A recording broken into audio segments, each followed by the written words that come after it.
Welcome, panel members. This is the third meeting of the panel, which is being held in hybrid form, with some of the members and the officers joining the meeting online and others being present in the council chamber. Okay. The meeting's also obviously been live streamed, so members, if you're online, and officers, if you're online, can you please keep your computers on mute and raise your hand icon if you wish to speak.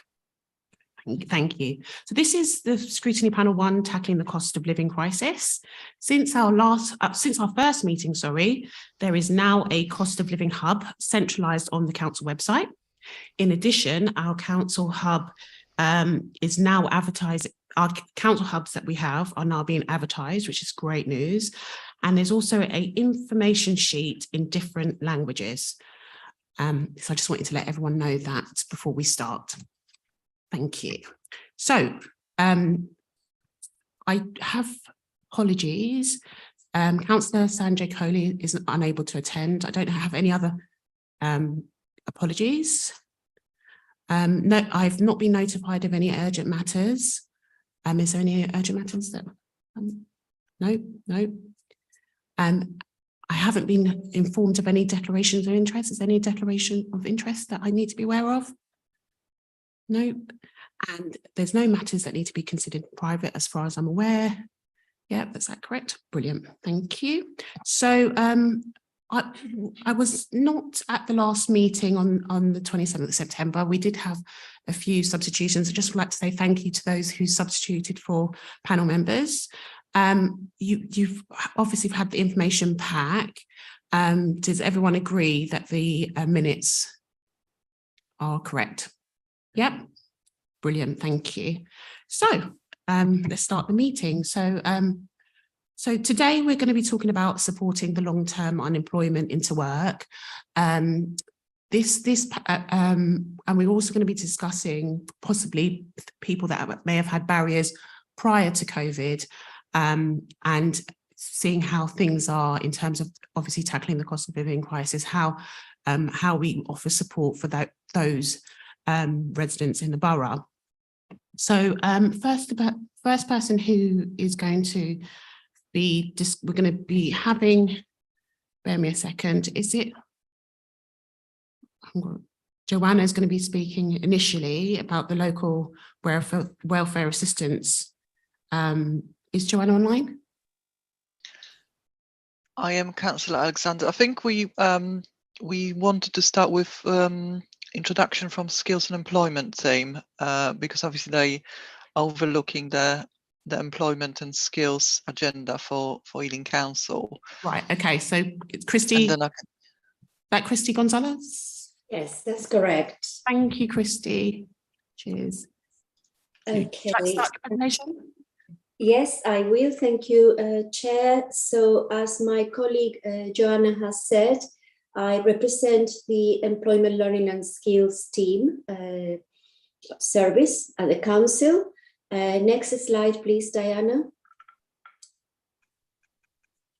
So this evening I will be presenting a summary of the strategies that the Employment Learning and Skills Service has implemented to support the long-term unemployed, and also with a particular focus on those who are furthest from the labour market and residents who perhaps have other barriers to employment. Just to set the context, the Employment Learning and Skills Service is made of two teams, branded as Work Ealing.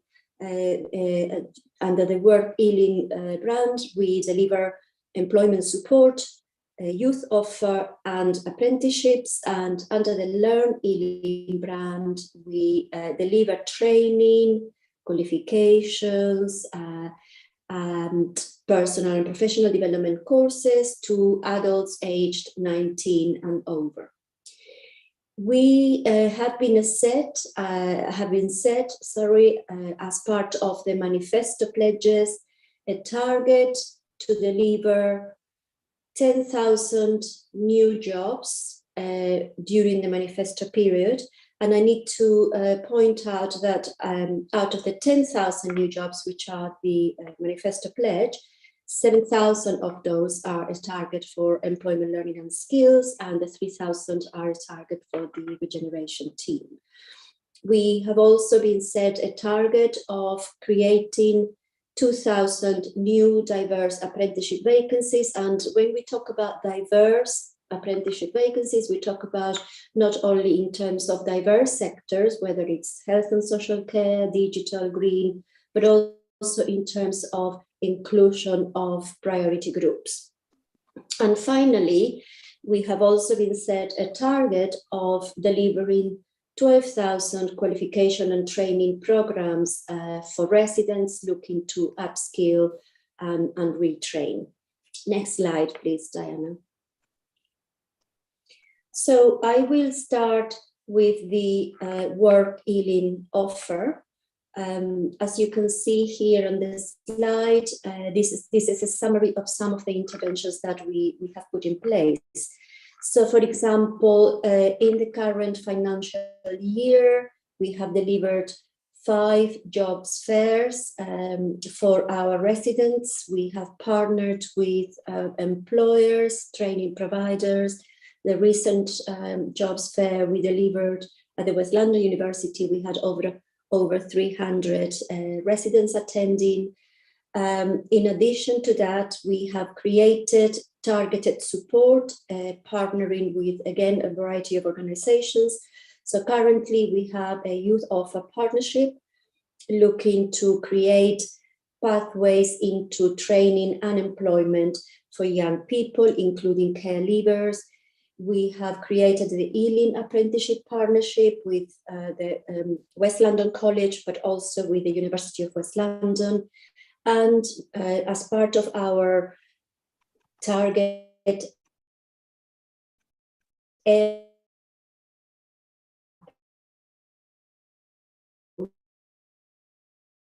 we have partnerships, includes organizations. We are also working with the NHS and the college to create pathways into employment within the primary care sector in Ealing. We have delivered a jobs fair and we have been able to match residents with live vacancies. And finally, we are also part of the social prescribing group with clear referral pathways for clients into either Learn Ealing or Work Ealing. Next slide, please, Diana. Thank you. One of the key support programs that we have commissioned is the Borough Employment Support Services, otherwise known as BESS. This is a voluntary 6-month intensive support program with the aim to support the long-term unemployed and economically inactive residents back into employment. This is funded through the European Social Fund and it will run until the 23rd of August.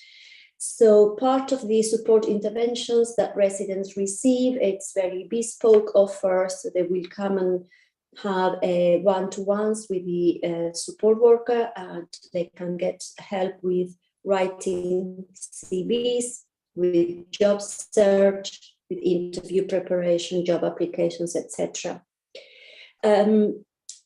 This is important. This is a very, very important program because it is about supporting the individual in a holistic way and also trying to ascertain whether residents have any other barriers to employment and whether we can then refer them to the relevant organizations for further support.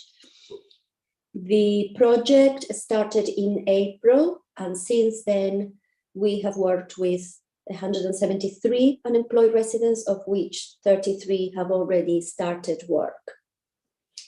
Thank you, Diana. Next slide, please. The other bespoke support mechanism that we have put in place is the youth offer. This, as I mentioned earlier, it's for young people, including care leavers, and particularly focusing on those people who have barriers to engage with training. So, for example, we have the council apprenticeship scheme, This was set up in 2007, and since then, 300 apprentices from business to construction have been created.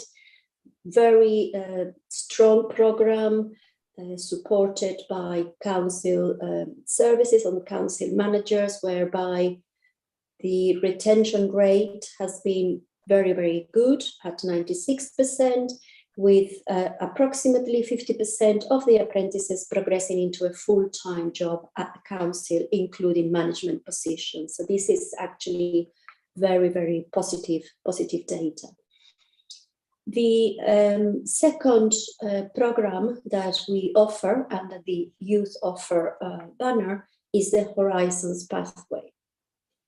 This is a 5-month program aimed at care leavers, not in education, employment and training. It's delivered over 3 years, and it's going to start in around mid-January 2023.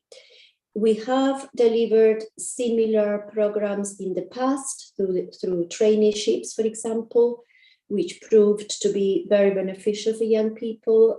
They were in training and also had work experience as part of the offer.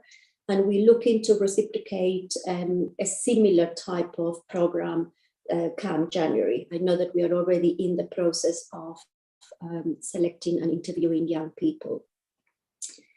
A third support mechanism is the creation in partnership with the Job Centre Plus and with the college, with the West London College, the Youth Hub, and this is based at the Ealing campus, at the Ealing Green campus of the college. We have been having presence there since June, and young people come along and receive, again, one-to-one support, support with preparing for interviews, job search, writing a CV, etc.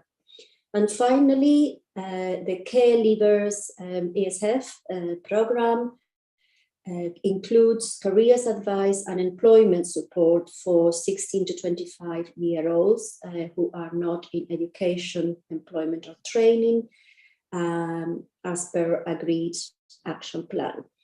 To date, we have 60 young people who have registered, with 42 of them moving into positive destinations, employment, education or training, 21 into jobs and 11 into apprenticeships, 21 into jobs and apprenticeships and 11 into higher education or training. Next slide, please, Diana.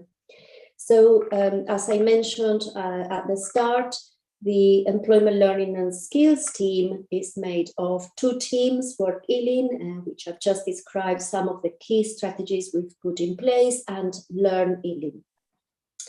Learn Ealing was previously known as Ealing Adult Learning. We are the borough's main provider of adult community education. We are funded by the Greater London Authority, by the Mayor of London, to deliver, as I said earlier, qualification courses, training courses, personal and professional development courses to adults aged 19 and over. In the last academic year, we delivered learning to 1,285 residents who completed a total of 4,079 qualifications and training programs. Now, this is a significant increase of 20% compared to the number of qualification and training programs that residents completed the previous year. It's important to say that as a result of coming out of the pandemic and being able to be more present in the classroom, that has helped quite a few of the priority groups that were not able to engage fully with online learning. So a curriculum offer aims to support both the delivery of the council plan, but also the London Mayor's skills roadmap for London. Next slide, please, Diana. In terms of curriculum, we offer qualification courses, we offer ESOL, English, Maths, employability, with a main focus on supporting residents with employment outcomes and with health and well-being. Some of the key data that I am presenting here today to contextualize it around the focus of this meeting shows that there has been an increase, it is a 36% increase in the number of unemployed learners who completed courses with us in the last year compared to the previous year. Out of the almost 1,300 learners we had in 21-22, 932 of those completed 2,584 employability qualifications and training programs. The courses, as I said, aim to support residents with upskilling, with job search, with interview preparation, speaking in public, etc. We work very closely with partners in the community, and we therefore are able to deliver bespoke provision for priority groups or specific groups. For example, accessing ESOL, digital, maths, and employability courses. So we have worked closely with, well, we are going to start delivering ESOL and employability courses for Ingeus clients. As of January, we have been working with JCP claimants who have completed ESOL and employability courses, and we have designed bespoke job clubs for a two-dominion housing association tenants. In response to the data coming through during the pandemic, one of the priority groups that were being impacted by COVID were the 50 plus. As a result of that, we partnered with a startup school for seniors, and we have been delivering very successful startup courses for residents who want to move on to becoming self-employed. We started off as a pilot, as I said, for 50 plus. It has been very well received, very beneficial, and as of September, we've opened them up to all age groups. We have also worked with other partners in response to needs and priority groups. For example, we work with the schools and children's centers to deliver the family learning provision, which includes pre-entry ESOL, digital, etc. The aim is to support parents develop their own skills so that they can not only support their children, but get back into employment as well. The text shows that there should be a figure. I don't know that we copied that figure there, but it is in the report that we submitted. And for example, you will see there how we, in partnership with libraries, we have delivered basic skills digital courses for people who are digitally disadvantaged, but also digital skills for work. And as I said earlier, within the family learning program, focusing on supporting parents develop their own communication and employability skills. Thank you, Diana. Next slide, please. In terms of responding to the second aspect of the question that the chair posed earlier, not only this is looking at how we have supported the long-term unemployed, but also how we support those who present barriers to employment. So for the purpose of this meeting, I have selected two priority groups. One is the learners that have declared learning difficulties or disabilities, and some of the ethnicity groups. So what this graph here shows is that the wide range of learning needs that learners have declared. And second, the green line shows that achievements are high or very high. The pink line shows again the volume of enrollment. So if you see the middle, the pyramid shows the higher volume of enrollments are learners who have dyslexia or other learning difficulty or other physical disability.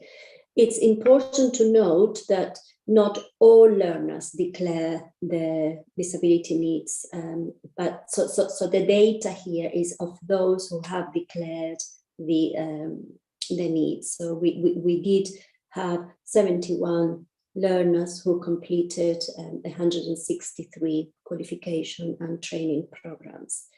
And examples of courses that these learners have completed are English, Maths, ESOL, Digital, which we brand as essential skills, and then other courses in terms of preparation for work, creative arts, health and social care, accounting, finance, and marketing.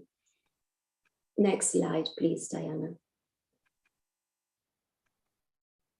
Oh, sorry. So that's so we didn't include the ethnicity, but I can refer you back to the report where you will see that in terms of ethnicity, also the achievement rates and the numbers are very high and very positive. Thank you very much. Thank you. Any questions from the panel? Yeah. Councillor Kumar. I've got a couple of questions on the youth offer apprenticeship thing. Do you have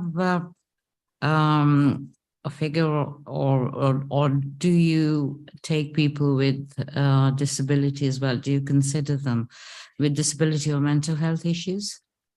And if so, how many? That's one. And I think I'd like to know a little bit more about the holistic approach to access services for people who may not be aware that they're available, because that's what comes back. And under adult learning 19 and over, you said it applies. So is there an upper age limit?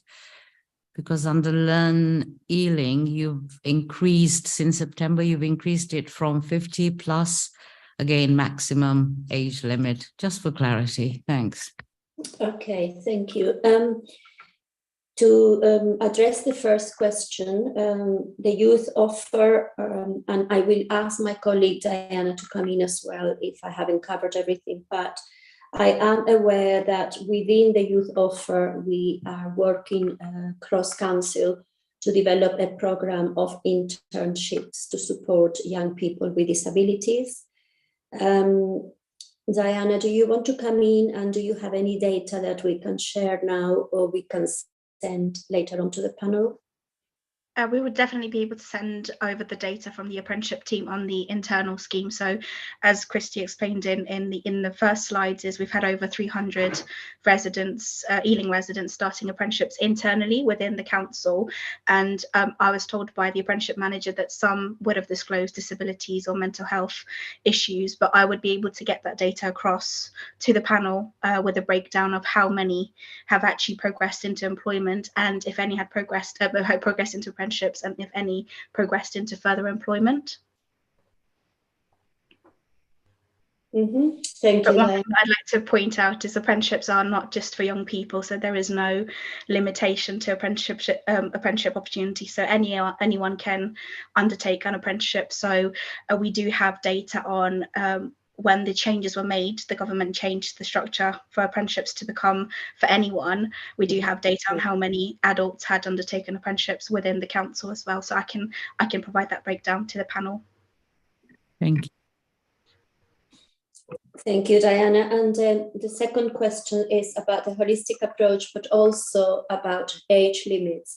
So as Diana has explained, for example, with apprenticeships now, there is no age limit, which we welcome very much. And in terms of the age groups for Learn Ealing, there is no upper limit. In fact, our age data shows that we have learners up to 65 plus 70, etc. The reason why we are 19 plus is because, as I said to start with, we are funded by the Greater London Authority, and the funding that we receive, the AEB funding, Adult Education Budget, one of the criterion is that learners need to be 19 years old or over.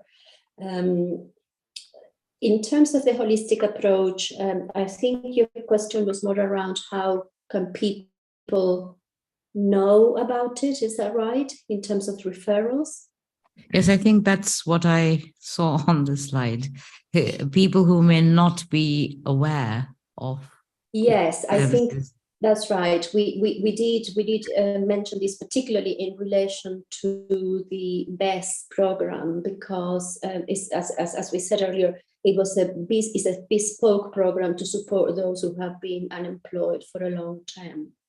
So the approach is that when residents come along and they speak to their individual support worker or officer, they have an opportunity to explore any other support needs, any other barriers to employment that the individual may not be aware of or may not feel, he or she may not have not felt confident to declare previously, but we can support them and refer them to the relevant organizations if needed.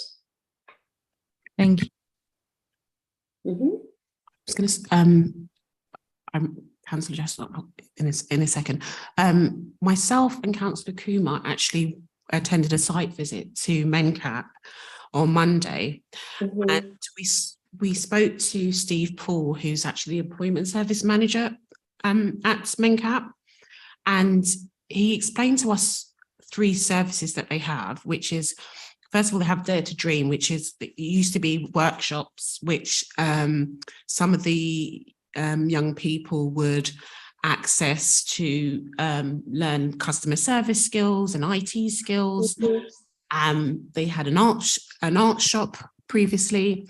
Then they also have another project, which is called Project Search, which is you have to have an EHCP plan, and it helps people to move into paid employment. They have an internship with the Marriott Hotel in Heathrow.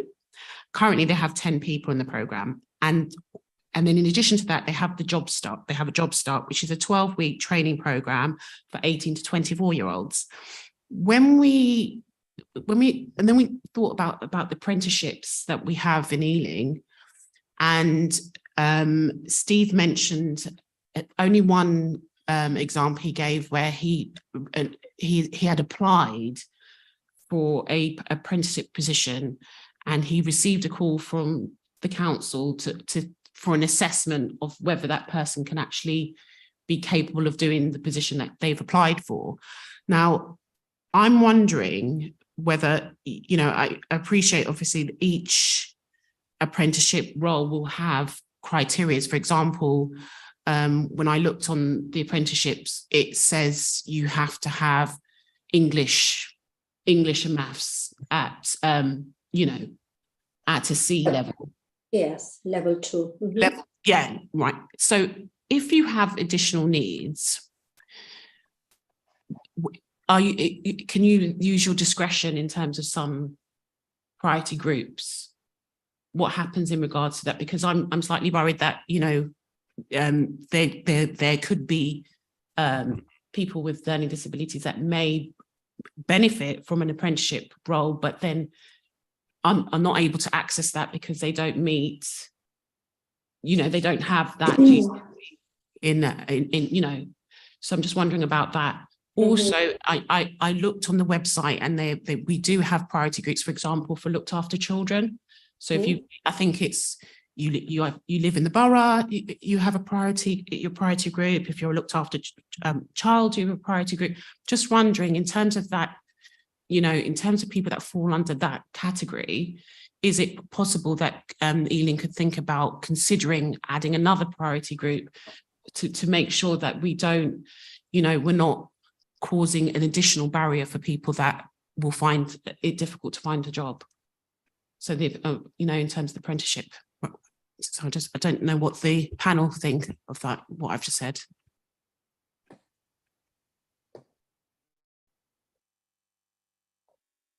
Jessel. Thank you, Chair. My question has been partly answered, but I'll just go through it fully, just so that I can get an answer back from you. How do you carry out assessments for adults as to who you engage onto your service? because a lot of people have health conditions that affect them every day. So, for example, somebody with arthritis who suffers from pain every single day in their joints may not be able to attend your program from beginning to the end. So how would you assist that person so that they stay on your program, or would they have to start the program all over again? Thank you. Okay. Do you mean, is this more to do with the Learn Healing programs of study, right? I guess what Councillor Just was saying is reasonable adjustments. Do you make reasonable adjustments for people that we do make reasonable adjustments, and I suppose I can also address, Chair, your query, your comment earlier. So assessments are carried out face to face, but also online to support people. Attendance can be, again, hybrid, some sessions online, some sessions face-to-face, and some is fully online. If residents attending a training program, for example, fail to attend 1 or 2 sessions because of ill health or other circumstances, we use a Google Education platform, whereby we upload work for the learners to catch up, and learners have opportunities to have one-to-one tutorials with the tutors to go through any work that they may have missed. And similarly, if a learner declares a learning need or disability when they start the program or during the program, and for example, they are working towards a qualification and need to sit an exam, we will put reasonable adjustments in place. We work, of course, very closely with awarding bodies. We follow their criteria, their guidelines. And so, for example, for dyslexic learners, they need to get extra time during the exam. Learners with hearing impairment, we get a signer, etc., etc. So that is, I'm hoping that it addresses not only the actual assessment and engagement, but throughout the training or learning program, how learners are supported. With regards to the apprenticeships and the entry criteria, these criteria are set by the awarding bodies and by Ofqual. However, if a learner has a learning need or a disability, some reasonable adjustments will be put in place to support them on program. And it could be that if they haven't got the level 2 qualification, they could join an apprenticeship standard at a lower level, and they can work towards their level 2 at the same time, and they can get learning support with a tutor. They can get one-to-one sessions to support them develop up to the standard of the level 2. And any sort of reasonable adjustments, any support that we put in place has to be followed, checked against the awarding body and Ofqual guidelines. Thank you. And in terms of my question, in terms of the apprenticeship, if it's possible to add them as a priority group on your selection?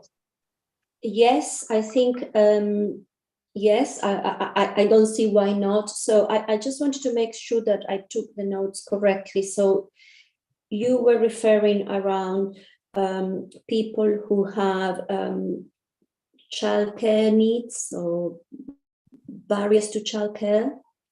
No, it was in terms of service users themselves. So it's only one case, but what they've said is that the person has applied for apprenticeship, and then they've received a call for a capability assessment. And whilst we were discussing that case, I just thought that perhaps, I mean, it might be we need to make a recommendation in regards to this, but you know, I've looked at what we aren't, you know, people to apply for apprenticeship, and it is a, you know, obviously English and maths or equivalent. And I'm just thinking that perhaps sometimes we may making further barriers for some residents that may not have been able to access that for whatever reason. Right. Yeah.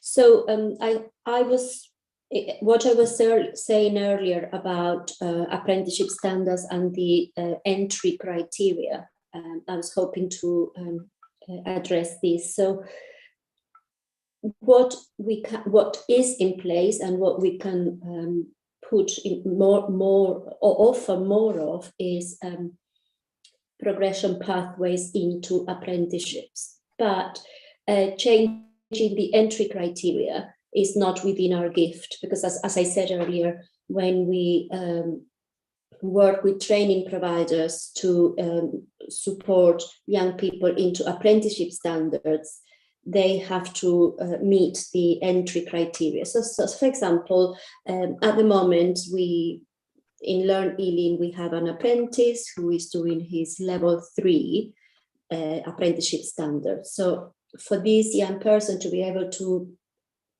engage on a level 3 course, he has to have level 2 English and maths.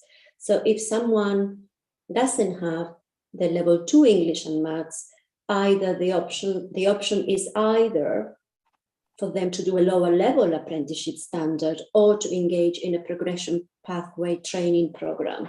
But it isn't within our gift to be able to make changes to that entry criteria, because that is set by the awarding body and by Ofqual. So yes, I mean, we can certainly see them as a priority group. So in terms of the progression program, could they also be a priority group for, do you know what I mean? Because I don't know the ins and outs of that case, but I was quite surprised that, you know, I think this particular person may have had the English and maths and the council was making, so I just wanted to make sure that, you know, we don't make barriers or discriminate. No.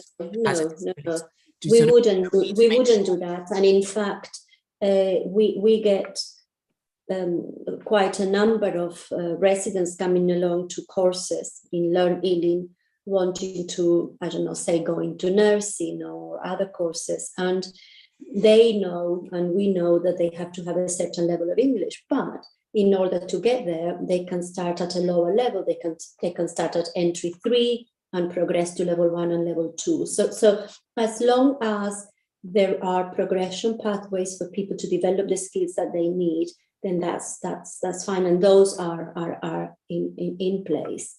So we can certainly look into this particular case, but there are programs like the pre-apprenticeship program, some of the programs that I mentioned earlier, going through the slides, will support people acquire the skills and develop the skills that they need to access an apprenticeship standard. Christy, can I also come in just to add a note? I think one of the things with the apprenticeship scheme and talking about the internal scheme, what we could do is review our recruitment process, because at the moment when someone applies for the internal apprenticeship that is promoted on the main council website, they go through shortlisting, then they get invited into a screening workshop. Following that, they are shortlisted for an interview and come in for an assessment. So I think we could also just, thinking about making providing less barriers and making the process more inclusive.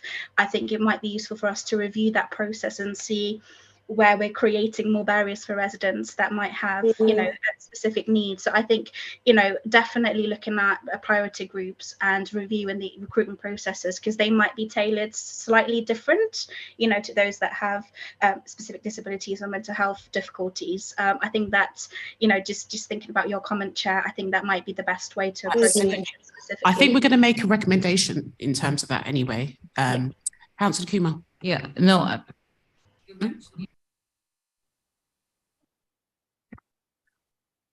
Sorry about that.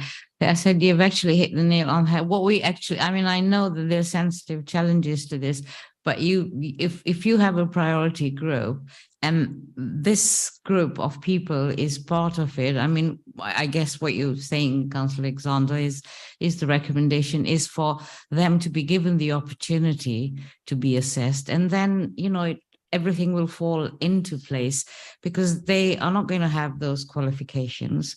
So most certainly, but they have interest in many other things, and there are opportunities out there. So it may not be called apprenticeship thing, but it could be the priority group into, some of them are adults and some may not be, but I think it's so important because that's what we picked up. I mean, there are many other groups, but this was quite an eye-opener, the visit. Yes, we can certainly review the apprenticeship assessment approach, and it could be that one of the changes we make is perhaps conducting some of the assessments at the place where the learners feel more comfortable. So like we do with Learn Ealing, we conduct assessments in the school, so the parents are already familiar with that venue and they don't feel, oh God, I have to go somewhere else. So we could, for example, do an information session at MenCap and see if there's any assessments that need to be done there. And also possibly not use the word assessment, because for some people they feel, oh God, an assessment can be a bit sort of concerning. So yes, I think an opportunity to review how the apprenticeship scheme assessment is being carried out would be welcome. That'd be fantastic. Councillor Jessel, last question. Thank you, Chair. My question is, do you have a designated person who adults can go to in case they encounter learning or health issues while on your course to help them? Because it's not easy for them to ask for help and be really nice for them to be supported during their learning. So a special designated person, do you have somebody like that on board with yourselves? We don't have a designated person. However, learners have, as said earlier, learners have tutorials and have one-to-ones with the tutors, and we really encourage them to disclose any needs. But also at the point of enrolling on our courses, we talk to them about the support available and how important it is that, you know, they come forward if they find that they need that they have any learning need. There's also another opportunity again during the induction onto the course for learners to disclose any disabilities. We don't have a designated learning support officer. We have tutors with a specialism in supporting dyslexia and other needs. But this is an area that we are looking to expand in Learn Ealing. We're looking to expand our range of support mechanisms, because as you saw from the graph, it's very wide. And when we compare data from previous years, we can see that there are more and more learners declaring their needs, which is great. And there are more, there is a wider range of support needs. So we are in the process of drafting JDs and thinking about what would be the best fit for the service and for the residents. I mean, we work very closely with the Dyslexia Association in Ealing. One of our tutors also works for them. So we have very close links with some of the support organizations, but we feel that we want to have someone in the team that has that expertise as well. Thank you, Christy. Thank you for all the information in your presentation. It was brilliant. Thank you. Thank you. We're going to go on to Joanna, who's the Assistant Director of Financial Assessments, and she'll be outlining the employment support provided by the local welfare assistants. Thank you, Councillor Alexander. Diana, could we go to the first slide, please? So the employment support has been an integral part of the local welfare system since 2013, and this was the time when the government introduced various welfare reforms, and therefore some benefits saw their benefit reduced as a result of these changes to benefits. The support was initially targeted at residents affected by the benefit cap because they saw the biggest reduction in their benefits, and unless they went into employment, they had to rely on various discretionary grants and mainly on the discretionary housing payments to meet their benefit shortfalls. With time, the employment advice and support was also expanded to include those people who claim local welfare assistance payments and various other discretionary housing payments. Because we know that low income is obviously the main reason why people apply to those discretionary funds to the council. So Diana, can I have a next slide, please? People are sometimes stuck in this sort of cycle where the long-term unemployment then leads to debt and arrears, which areas of council tax, areas of rent, etc., and that in itself can become a barrier to employment. In many cases, then that creates mental health issues, so that just adds to the barriers of employment. So when we link financial help, so one of the discretionary funds or many of the discretionary funds, plus we provide practical advice at the same time, we know that provides a better outcome for customers, because addressing the immediate financial crisis means that we create a space for people then to think about the underlying issues and try to move people on to thinking about sort of the long-term plan of how to get out of that cycle. In addition, what we do as well is some of those discretionary funds that we award, we make them conditional on the basis that we would like the person to take up either employment support or some kind of training to actually prevent that long-term dependency on the discretionary funds. Diana, next slide. So in terms of the specific employment offer within the local welfare assistance, it has evolved specifically over the last 2 years, and firstly because of the pandemic, which recently finished, and now sort of the growing cost of living crisis. So pre-pandemic, the team offered 4 different work clubs across the borough, and they were available to customers in libraries in Acton, Northolt, Ealing and Hanwell. These were weekly drop-in sessions, and attendees were offered benefit advice, they were offered advice on discretionary payments, they were offered support with CVs, job applications, preparations for the interviews, etc.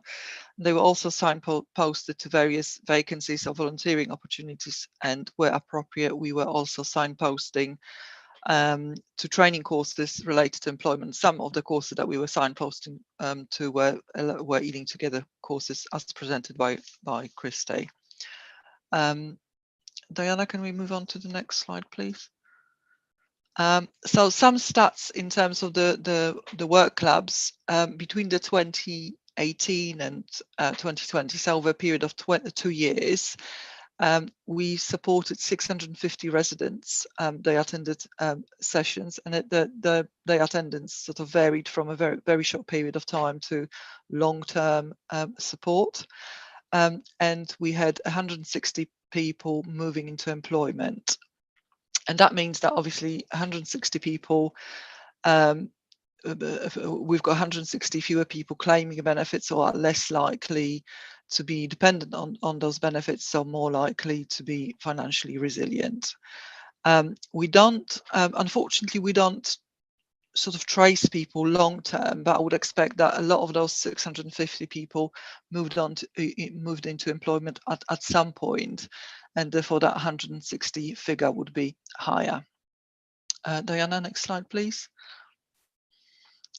When the pandemic sort of came about, we were forced to close the work clubs, and we redirected our resources to support our residents under the Ealing Together response. The priority at the time was to provide advice and signpost people to financial support, especially those who may have lost their jobs as a result of the pandemic or had their income reduced as a result of lockdowns and furlough schemes. So we couldn't see people face to face. We had to redirect resources to more immediate help, and that sort of lasted until August 2021.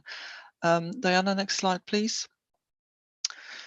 When the pandemic sort of started to subside, we prepared a bespoke program, which was called Step 4 Success Program. That program was run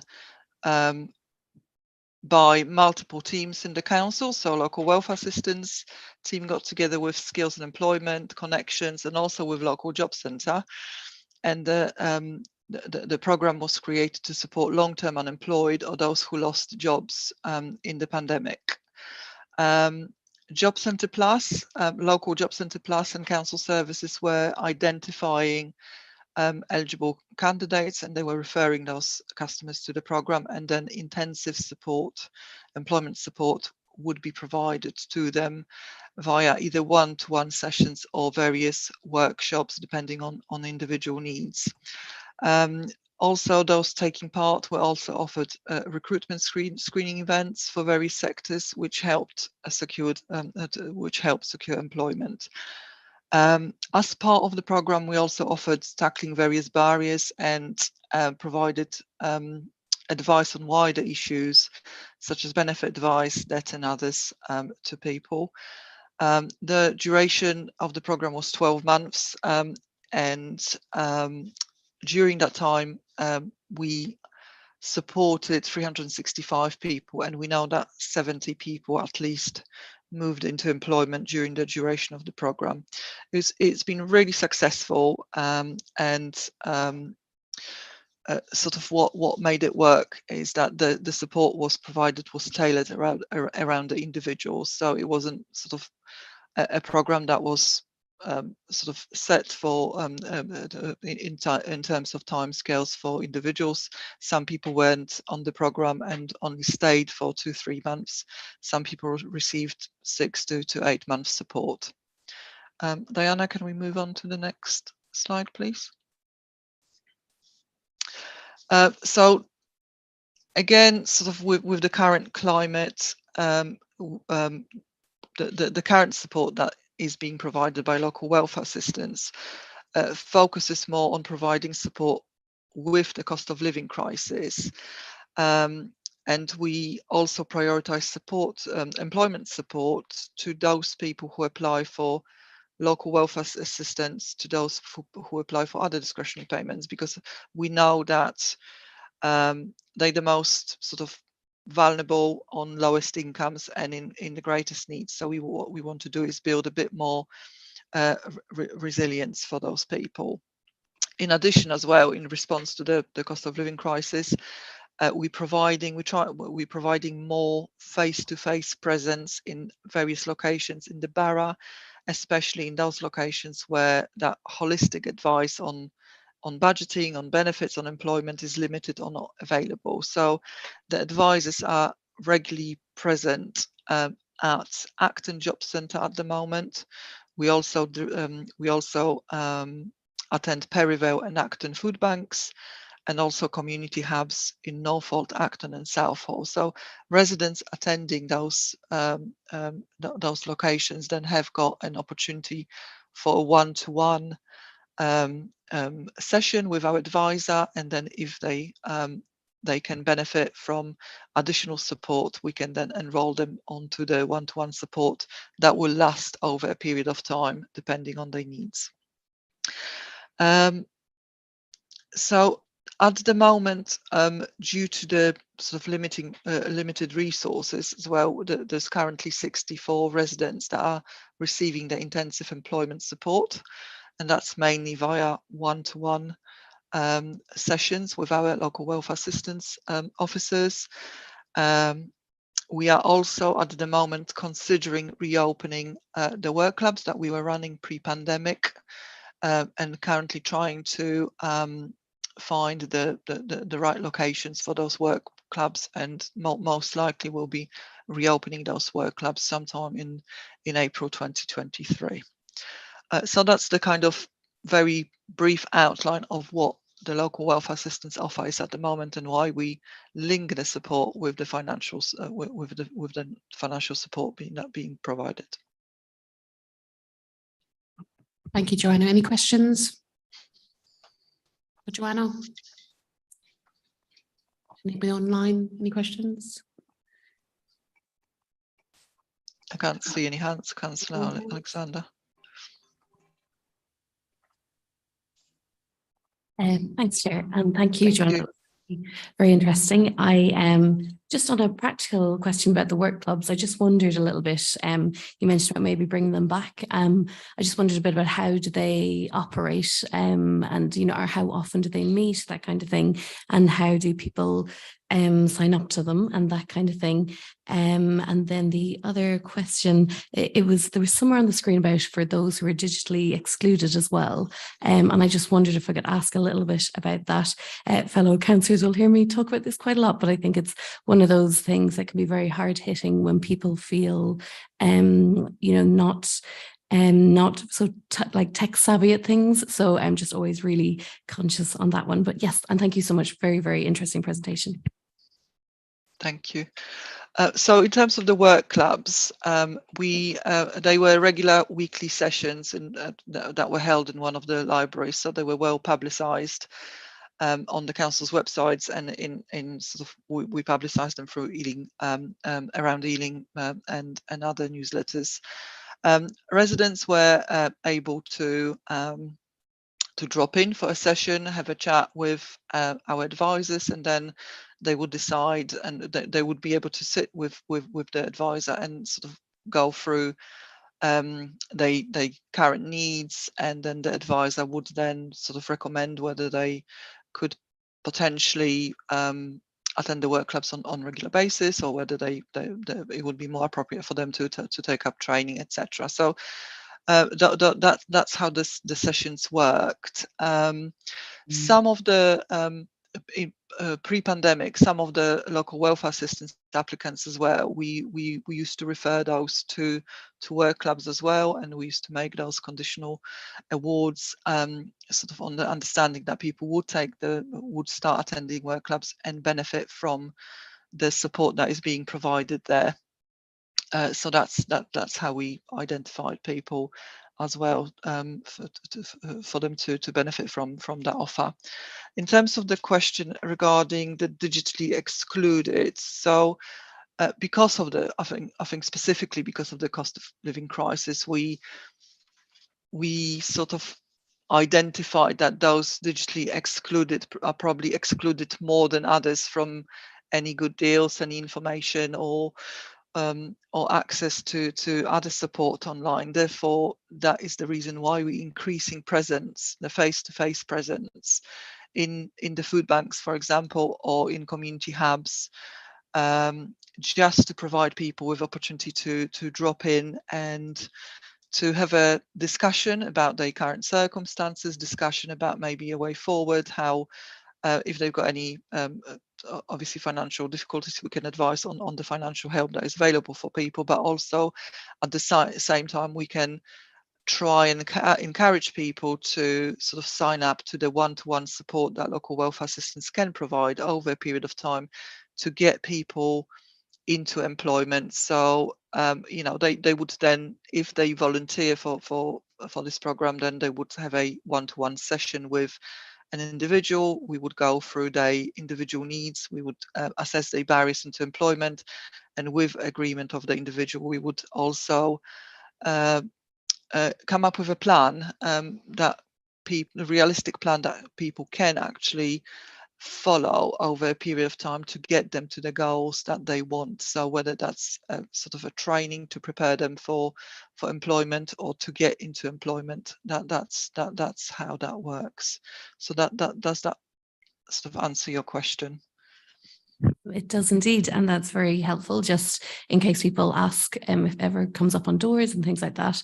And just hearing you speak earlier just reminded me of different conversations I suppose we hear throughout the year when we speak to people on doors and people who, you know, have unexpectedly become unemployed and all the rest. And it's really great to hear tonight all the supports that are out there.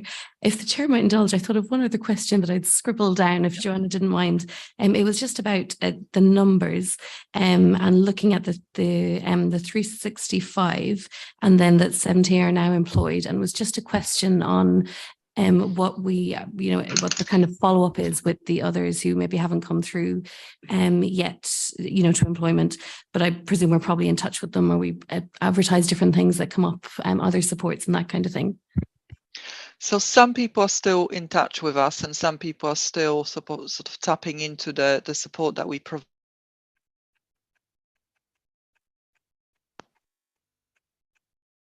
Sorry, can you hear me? I think we had a bit of a... Hello? Sorry, can you hear me? Yeah, we can hear you, Joanna. Sorry.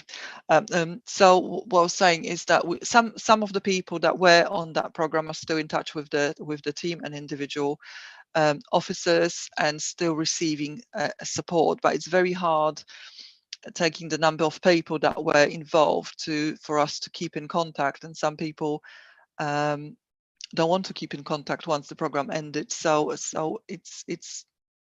kind of tricky to track people's progress. We can only track progress if people wish to be tracked, if that makes sense. Just one more question, actually, before we move on. Actually, Joanna, it's interesting about the work clubs, and it's a little bit of, I am a Greenford councillor, and I noticed that I think, you know, I went to a health scrutiny panel, and they mentioned that Hanwell and Greenford are in relative poverty. So I'm just hoping that, you know, when it does start up again, that, you know, Hanwell and Greenford is prioritised in terms of the work clubs, because at the moment, you know, you've got, you know, everywhere else except for Hanwell and Greenford. So just a point that I'll make before we move on. Thank you, Joanne. Sorry, I just wanted to mention, because this is helpful and we will consider it. However, it also depends on the location, because obviously we're looking for locations which we can secure free of charge, and libraries were one of those places where we could use the training room, for example, and we could use IT kits free of charge. But if we can't find a suitable location, then it might be difficult. But obviously, we will consider the Greenford as one of the priorities to. Yeah, Hanwell and Greenford, yes. Libraries. They definitely have libraries. Yeah, Greenford have library and Hanwell. Yes, they do. Thank you, Joanna, for your presentation. Thank you. We're going to move on now to Gary Buckley. He's the Chief Executive of Action West London, which is a charity that supports people in Acton. Hi, thank you. Just quickly to say that I've worked for Action West London for a number of years, but I've recently been appointed as the new CEO. So I've taken over from our long-standing CEO, John Blackmore, who was in post for, I think, 18 years. So we are in the process of undergoing some change and some renewal in different areas, but obviously I still want to pay testament to his 18 years in post. As some of you, I'm not sure how many of you are aware, Action West London is very much an Ealing-based charity. I think next year we'll be at our 25th anniversary. We started out as Action Acton many years ago as an SLB funded programme, and we started to grow. We started to support residents wider than boroughs, Ealing Borough. That's partly as a result of the changing in the nature of the funding and contracts becoming pan area. It served us well, but that's where the change came. And the change came, I think, in 2015. Next slide, please.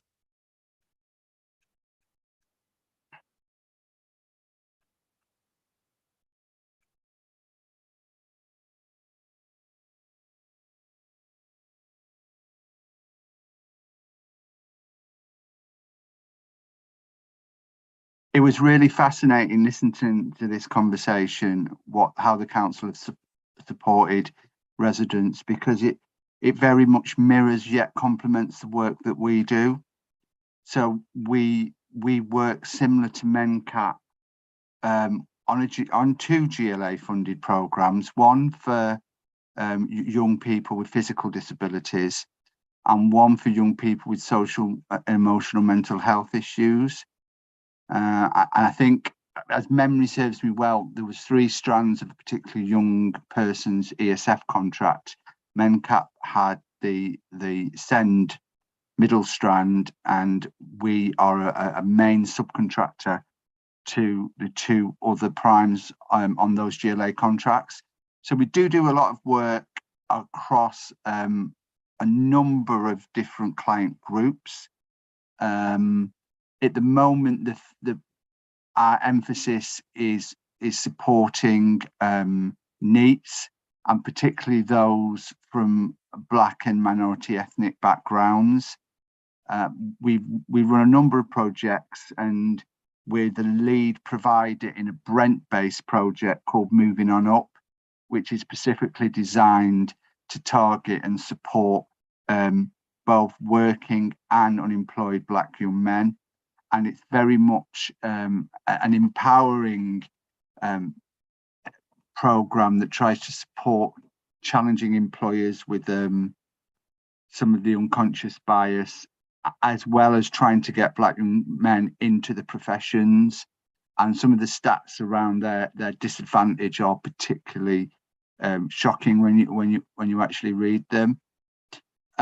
We're supported as well by SEGRO and the Community Fund, and we've currently got a really exciting project based on our community street market in Acton, which we use to support people who may have ideas of test trading.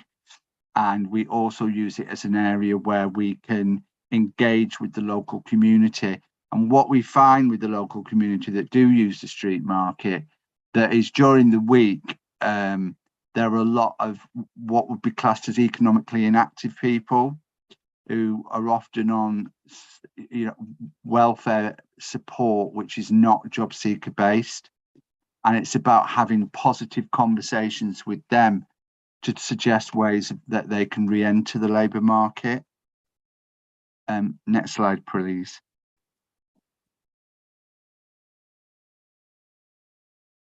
Essentially, our focus is as a job broker, and in the last 3 years we have moved 215 residents into work, and over the same period we've moved a total of over 800 residents into work. That's particularly staggering because those stats were compiled during lockdown, so we were still seeing people in lockdown, we were still engaging with them. And the whole working of hybrid has been completely transformative, because not only does it change the way our staff work and it's readjusted the whole work-life balance, it's actually allowed a greater reach to clients, because in the past there may have been bus fares, transport issues to get to our sites, and now if a person as much as a phone, we can actually log into them. And just as an aside, we've got a program with Vodafone where they give us SIM cards for 6 months with 20 gigabyte memory each month for free. And so for people that are struggling buying SIM cards with gig on, I'm more than happy to donate them to Ealing residents that need them. So essentially, we're in the community, we're working really hard. We see a massive different groups of people. We engage them through the workers that we do. We engage people through our local community market, and we really try to be focused on moving people into work. One of the shifts we've moved is we try to focus now solely on London living wage jobs, because the cost of living is such that one of the things that we particularly pride ourselves is sustainability. And if you move somebody into a role that's not London living wage, I don't think it's a safe job that's going to be sustainable in any kind of 3, 6 or 12-month period. So that's one of the areas that we're looking in. So that's what we do well. Next slide, please.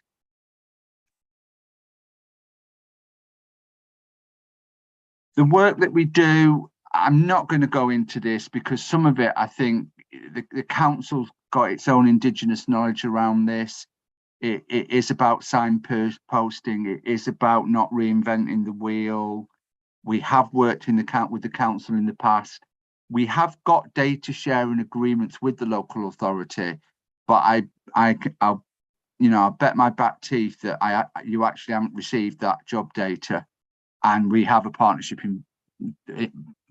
data in place since we used to run a social services funded contract with DWP called Family Works, where we were the lead provider in Ealing. So we've had data sharing from Troubled Families days, and I'm more than happy to share data around employability and what we're doing.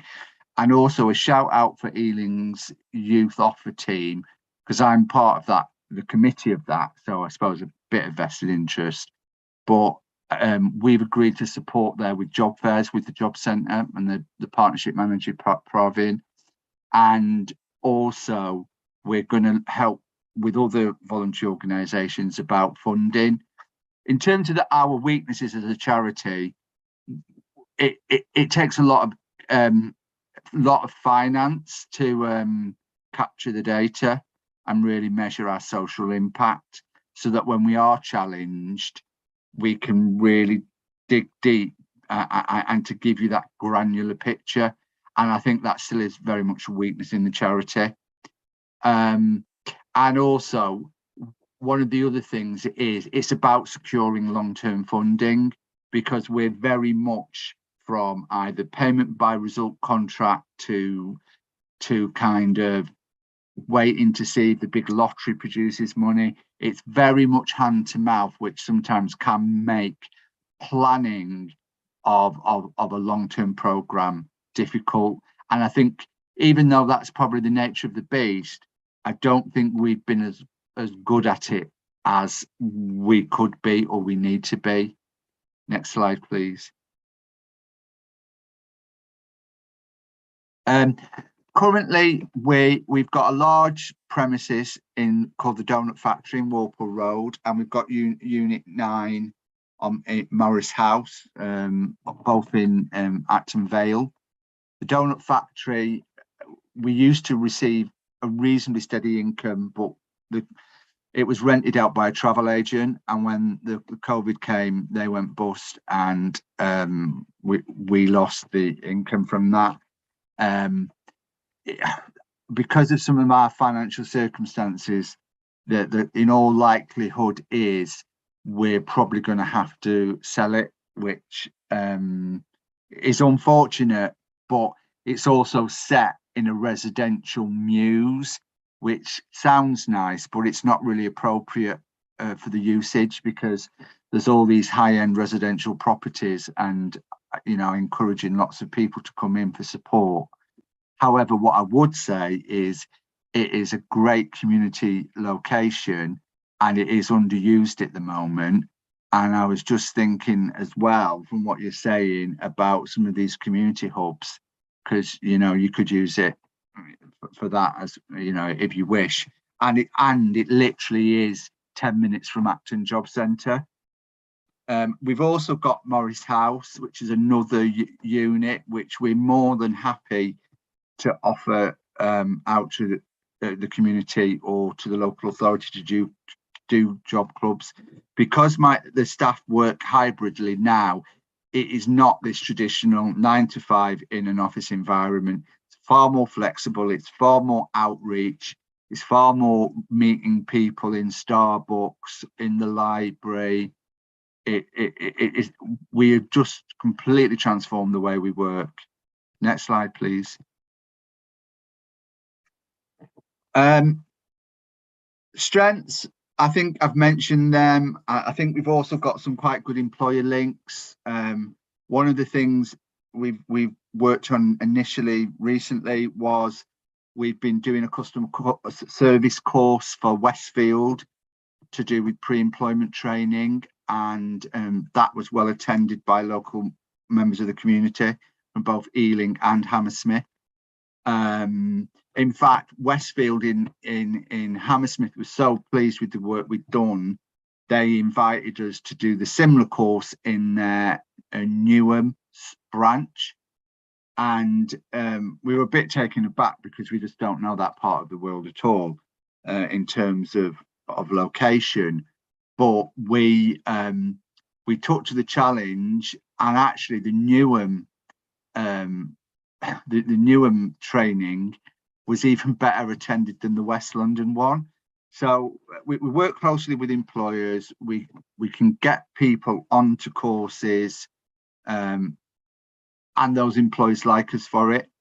So I think I don't want to necessarily go on blow trumpet, AWS trumpet anymore. We're a solid local charity doing this work day in, day out. Next slide. I've mentioned it, so I'm not going to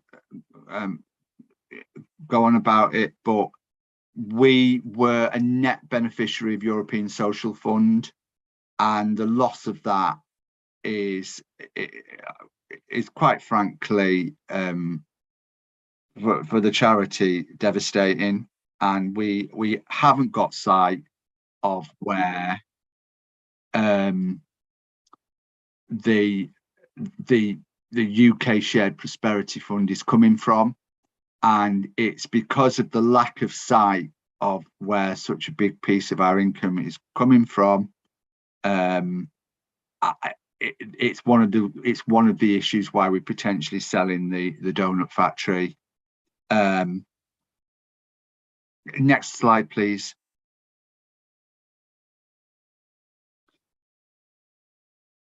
Questions?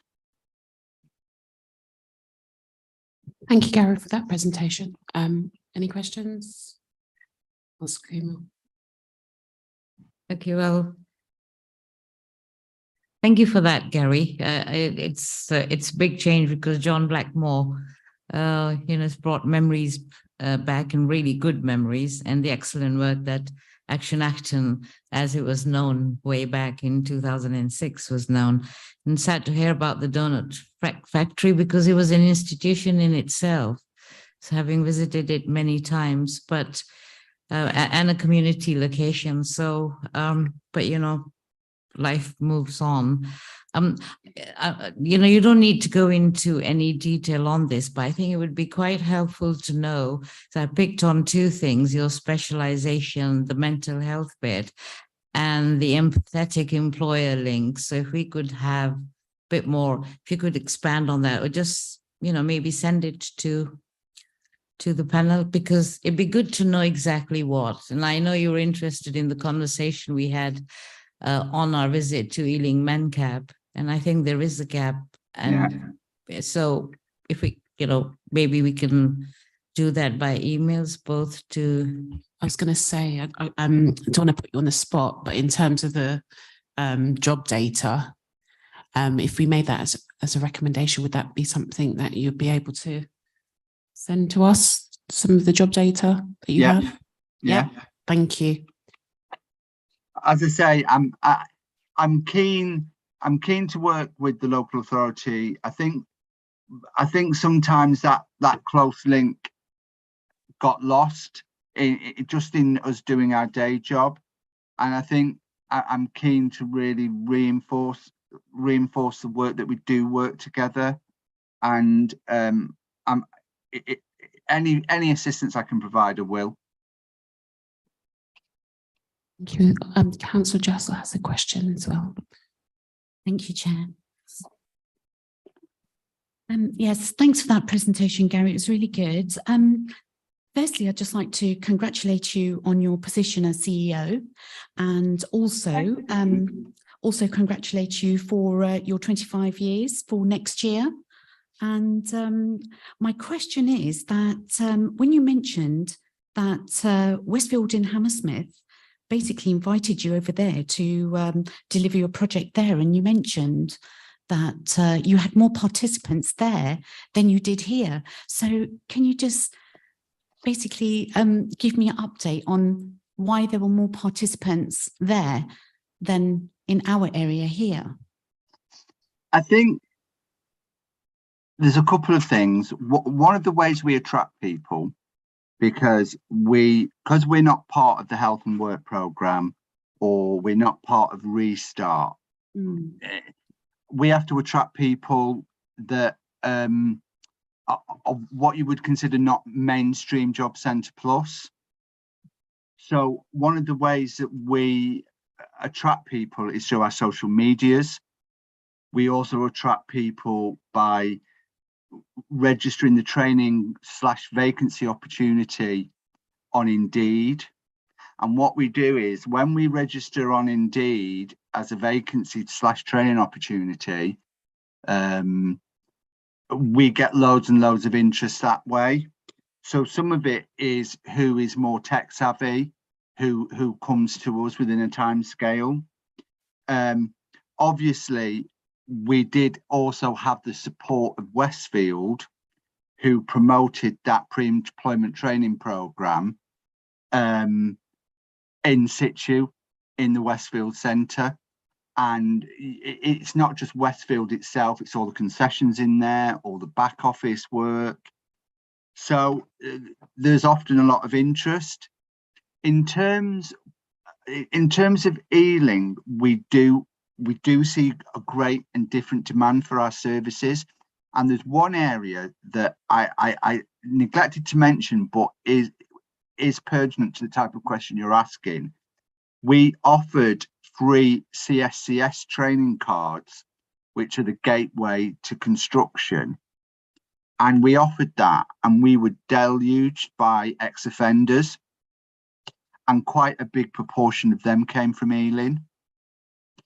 And they were very keen because they could work outdoors, minimal supervision. It's often physical work.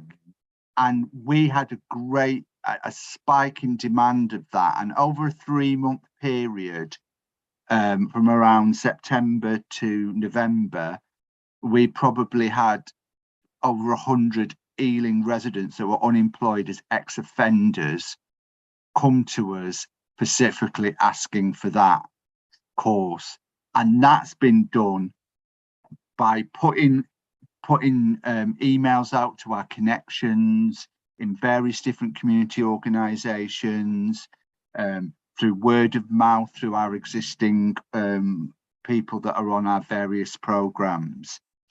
And what I would say for Ealing residents is, and again, this is an area where we could work more closely together.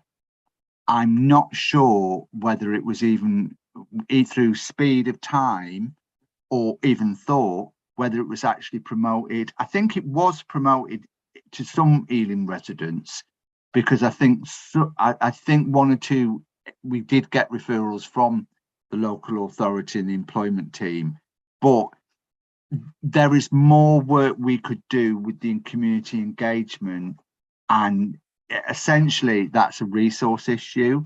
I think there's a lot of residents in Ealing that could work. Where I think you could make big inroads is almost like the baby steps, occupationally relevant short courses, things that don't take loads of classroom time, really have a big impact in the labour market. So, for example, CSCS cards, security industry training cards and badges, reach or counterbalance forklift truck licenses.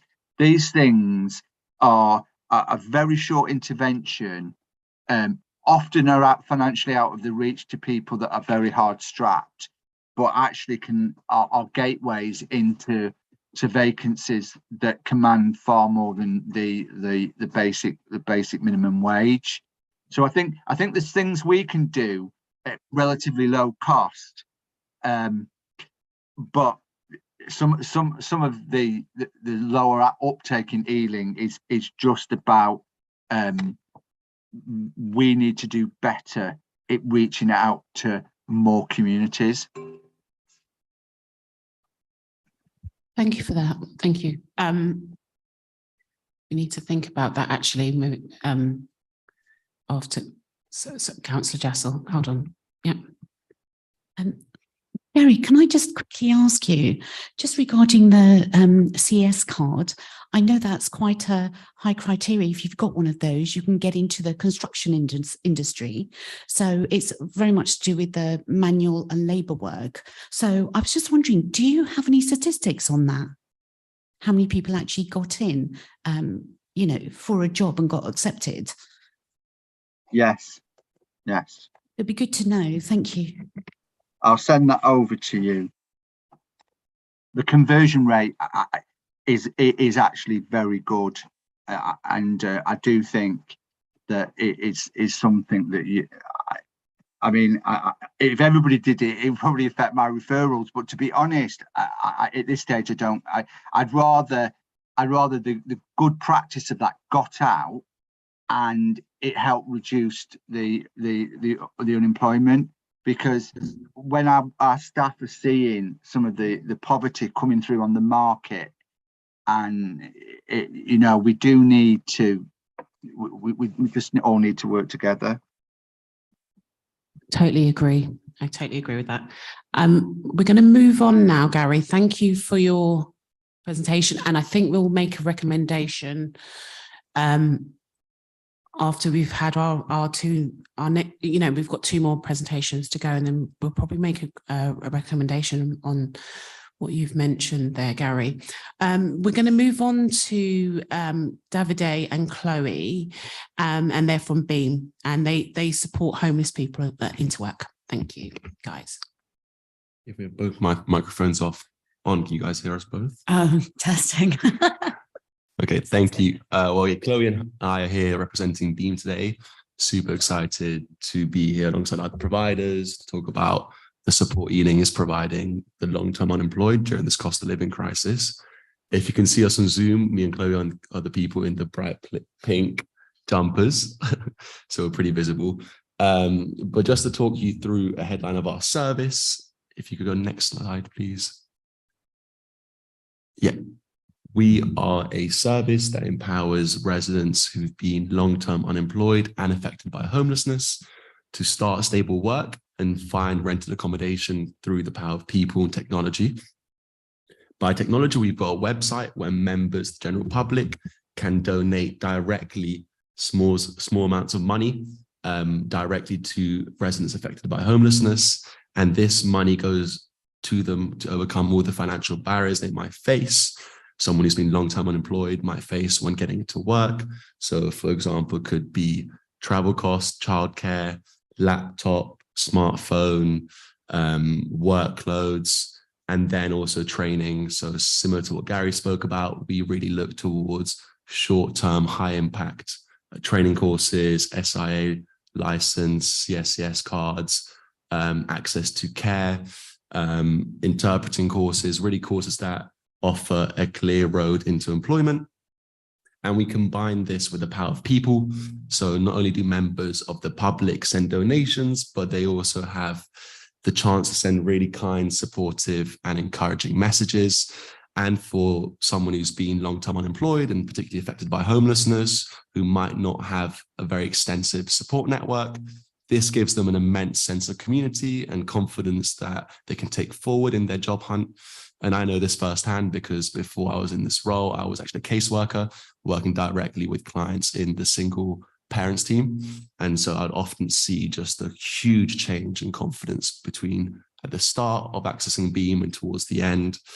And the second part of our service in terms of people, as I mentioned, is our fantastic casework team, which is full of people from a variety of different backgrounds. We have caseworkers with lived experience of homelessness, caseworkers who've come from mental health support organizations, caseworkers who might have experience of being a refugee. And each resident who comes through from Ealing is matched with a caseworker who provides 13 weeks of one-to-one support, really geared towards an outcome of starting work or finding accommodation. So if you go next slide, Chloe's going to speak to you a bit more about a summary of our partnership with Ealing over the last 2.5 years. Thanks. I'm sorry, Diana, we added some animation, but if you could click 3 times, please. So we have been partnered with Ealing since 2019. We were commissioned cross between employment teams and homelessness teams right at the start of the pandemic. So it kind of was a bit of a challenging start, but we've been really, really successful by this point now. So the first line, you can see the demand for service. So we've had a really significant number of referrals and have become very well embedded with lots of local organizations, from homelessness hostels to the job centre to food banks, and taken referrals. And we've had 73 Ealing residents join Beam. And at the point when they join Beam, that means they're working closely with a caseworker who is engaging with them, helping with financial barriers, and also providing that bespoke support that Davide mentioned. And of those 73 joiners, we've had some really impactful outcomes, including helping 35 people into employment and counting. And we also have a really high sustainment rate that we're very proud of, as you can see on the screen. And the final line, I think, is a really interesting one, just showing the value for money as we've been commissioned directly by the council. So that £129,000 is money that has been donated from members of the public all around the world, specifically for Ealing residents to help them address those financial barriers. And that number on the right, that £500,000 there, that's money that we have saved for Ealing Council. And that has come from people who are impacted by homelessness, leaving temporary accommodation because they've got into work, or being prevented from ever entering temporary accommodation. And then also from council tax for people who were long-term unemployed, but who are now in full-time work and paying council tax. And whilst, of course, the numbers are really, really important and worth highlighting, we also like to put a lot of emphasis on the individual humans. And of those 73 people, a lot of them came from really challenging backgrounds. So seeing their confidence grow in the situation they're in now is what's really, really important to us. And you can see a lovely picture of one of these residents, Ealing residents, on the right. This is Piotr, and he came over to the UK and found it really, really challenging. He had quite low levels of English, really struggled with his settled status, and ended up rough sleeping. And the point when he was referred into Beam by his housing officer, his settled status was sorted and he was ready to get into work. And he really, really needed this as he had no recourse to public funds. So he formulated a plan with his caseworker, and together they helped him to get a CSCS card for construction. And now he is working as a construction worker. And as well as I can tell Piotr's story, it's always nicer to hear it from him himself. And he was actually really keen to do some PR for us. So if you click onto the next slide, please, Diana, he actually was featured in Around Ealing. And if you click again, we have a short video of him sharing his experience. Oh. Oh no, is it not playing? Okay, so there was a YouTube video linked in there, but we can circulate that afterwards. Yeah. Okay, perfect. But yeah, in that short video, Piotr was talking about just how life-changing for him having the combined employment and housing support from Beam was. Another case study, which I want to speak about today, and it's particularly close to my heart because I was his caseworker, is Esubalu. So he was referred from Ealing earlier this year, and straight away in our first meeting, he barely spoke. And he just ended a period of rough sleeping. He was staying in a hotel. He'd been trying for 3 years to get his first contracted job in the UK.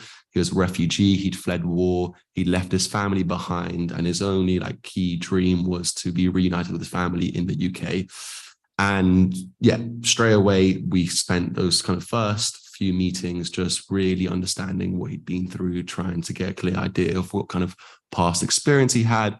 Like a lot of people who've been long-term unemployed, Sometimes there are also different experiences they might have, which are really applicable to the job market. Just there's a real need to kind of articulate that to them and build their confidence. And so over those 15 sessions we had together, we started working on his CV, we practiced the interview skills, we really started to learn together how to job hunt remotely.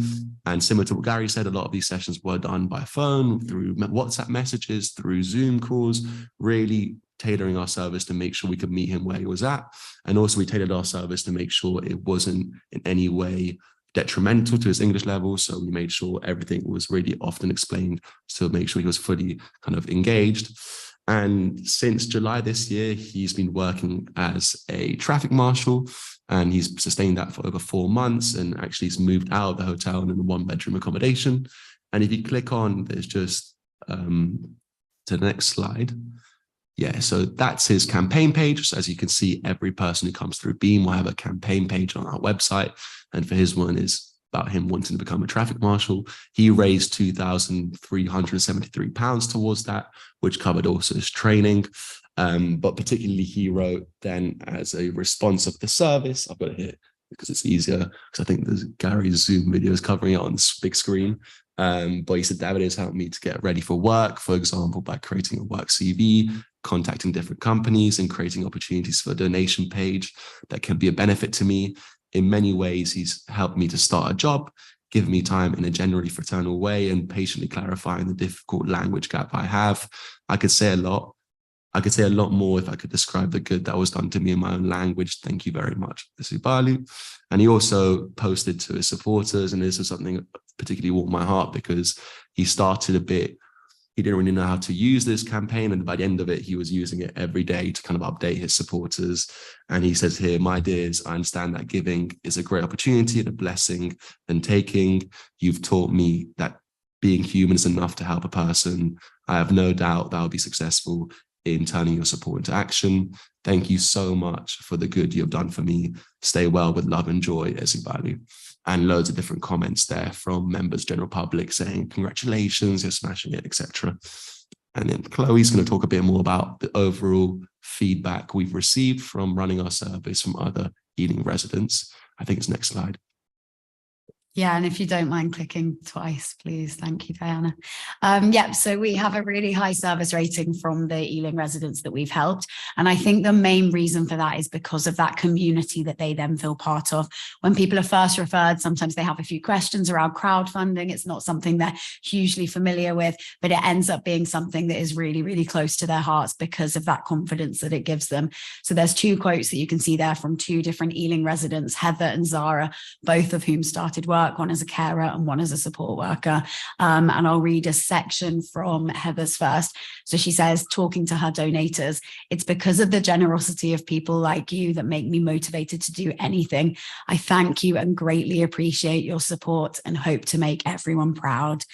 And then on the right, Zara, who I wanted to highlight just because her confidence was really, really low at the point when she was referred into us. She felt quite isolated, didn't have an extensive support network, and she received so many lovely messages. And there's someone at the bottom called Lou who donated £10 to her, someone she'd never met, a complete stranger, who said to her, stay positive, Zara.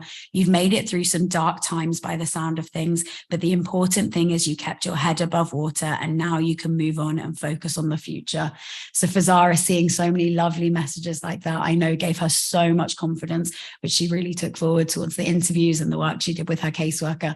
And now both Heather and Zara have sustained work and are now both gone from being long-term unemployed and no longer currently or at risk of homelessness. And particularly Heather was someone, again, I worked with who was struggling a lot with depression and didn't really see a way out of depression. And I think for her now, speaking to her recently, her finding work really helped a lot with her mental health because it gave her access to a community outside the house. It gave her regular people to engage with. And it's looking at being long-term employed as not only an issue from looking to kind of get people back into work, but it's also got so many positive mental, physical and social components to it, which is the reason why having this space is so exciting. But yeah, I think that's everything we put to explain our service over the last 2 years. Thank you for the presentation. Any questions for Beam? Any questions? No? Oh, Councillor Kumar.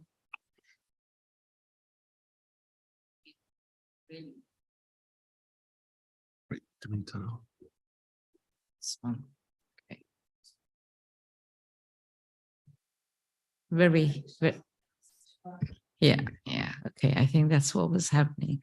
Well, thank you so much for that. I mean, this is kind of my pet subject as well. So I can completely understand. Where do the referrals come from normally? And also the crowdfunding and you know, the fundraising, is that sort of put into place by you? Because and then I mean, I guess it's based on the client or the person who's seeking the help.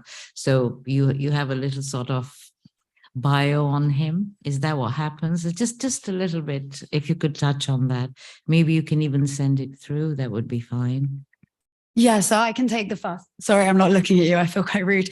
I can take the first part of that question, which is around where referrals come from. And this has been largely from housing teams at the council, so like housing options team, but also from Work Ealing and from the job centre, hostels in the area, food banks. We take some self-referrals as well, but mostly from different other local organisations. So I think it's about 26 or 27 across Ealing that we've taken referrals from in total. And to answer your question more on how we actually operate the crowdfunding component of our service, we've been operating now for nearly 5.5 years. We've helped over 1,000 people into work and housing. And that means that we have a community of over 20,000 supporters who donate. So there's no emphasis on the people we support to actually raise the money themselves. We have 20,000 people who donate monthly. So what we do is we take care of all the campaign creation. It's all done by our team. All they need to think about is sit down with their caseworker and they have a chance to think, what do I want to put in terms of my story? So I'll share it later. Each campaign has got a little area below the photo that basically goes into a story written by the resident themselves.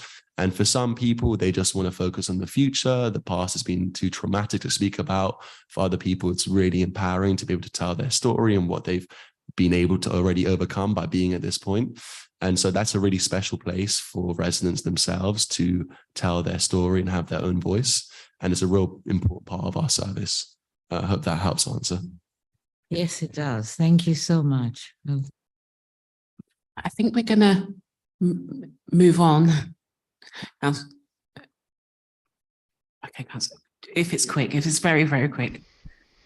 I'll be really quick. I was just going to say that's a very large, impressive amount for Ealing Council that you've accumulated and put aside. I was just very curious as to how you intend to use that.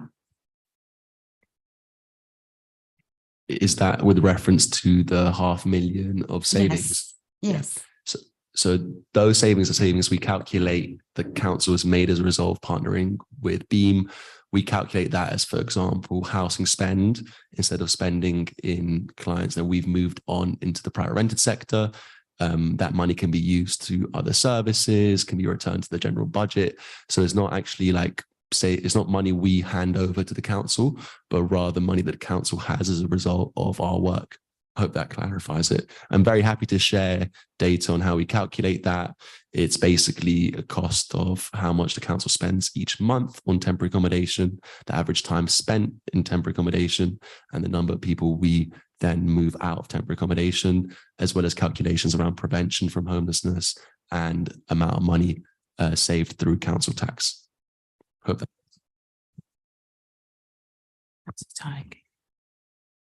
Thank you, Chair, and I'll keep it super quick. I know we're tight for time. And that's really incredible work you do and really interesting how it's done as well.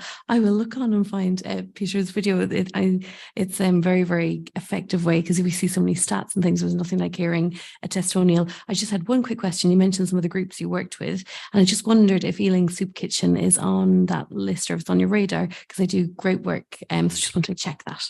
It actually isn't, but our partnership is currently paused. So we finished the pilot year and that we're in talks of being recommissioned at the moment, but they want to wait until the start of the financial year. So fingers crossed, all the contracts are going to be up and running for April, and then we'd love to connect with the Soup Kitchen.